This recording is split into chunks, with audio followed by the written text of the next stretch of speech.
अस्सलाम वालेकुम फ्रेंड्स, एक नई वीडियो के साथ मैं आपका दोस्त अब्दुस्तार और आप देख रहे हैं Motors for sale. So friends, अगर आप ये गाड़ी लेना चाहते हैं तो इसकी मुकम्मल डिटेल्स मैं आपको बताऊंगा कि गाड़ी की इंस्टॉलमेंट कितनी होगी, डाउन पेमेंट कितनी होगी और बताऊंगा कि गाड़ी की कंडीशन कैसी है। इसके अलावा अगर आप ये वीडियो मुकम्मल देख लेते हैं तो गाड़ी की मुकम्मल डिटेल्स आपको मिल जाएंगी और अगर आप इसे खरीदना चाहेंगे तो ओनर की कॉन्टैक्ट डिटेल भी आपको इस वीडियो में बताई जाएंगी। तो शुरू करते हैं गाड़ी की। सुजुकी वैगन आर 2015 की स्पेसिफिकेशन की बात करें तो सबसे पहले कंडीशनली गाड़ी बहुत अच्छी हालत में है। डोर टू डोर गाड़ी जेन्युइन है। इसके अलावा अगर इनके पावर विंडो है, पावर स्टीयरिंग में है, इनसाइड और आउटसाइड टोटली सेव है। ओनर का कहना है कि गाड़ी एक्सीडेंटल नहीं है। फैमिली यूज़ के लिए यह गाड़ी बेहतरीन है।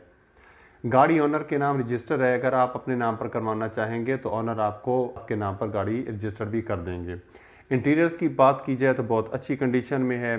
फ्यूल एवरेज की बात करें तो सिटी एरिया में इसकी एवरेज 20 किलोमीटर और लॉन्ग ड्राइव पर 22 किलोमीटर चलती है। ओनर की डिटेल बताने से पहले अगर आप मेरे चैनल पर पहली बार आए हैं तो चैनल को सब्सक्राइब कर दें और बेल आइकॉन पर लाजमी क्लिक करें ताकि मेरी हर नई आने वाली वीडियो का नोटिफिकेशन आपको मिलता रहे। तो बात करते हैं डिमांड की। तो इनकी डिमांड, ओनर की डिमांड 3 लाख है और मंथली इंस्टॉलमेंट की बात की जाए तो 24,800 रुपये है जो आपने ओनर को देने हैं। और ओनर की तरफ से जो इंस्टॉलमेंट प्लान बताया गया है वो 5 साल है। 5 साल के दौरान आपने इंस्टॉलमेंट कंप्लीट करनी होगी। अगर आपको गाड़ी पसंद आती है और आप लेना चाहते हैं तो ओनर से रब्ते का तरीकाकार ये है कि इस वीडियो के टाइटल पर क्लिक करेंगे, नीचे डिस्क्रिप्शन में लिंक नजर आएगा तो उस पर जैसे ही क्लिक करेंगे ओनर की डिटेल आपके सामने आ जाएगी, तो वहां से रब्ता करके आप गाड़ी खरीद सकते हैं। तो फ्रेंड्स, अगर लिंक काम ना करे तो इसका मतलब है गाड़ी सेल हो चुकी है और आप हमारी दूसरी वीडियो देख सकते हैं। वीडियो अच्छी लगी हो तो लाइक करना मत भूलिएगा। तो मिलते हैं नेक्स्ट वीडियो में। अल्लाह हाफिज।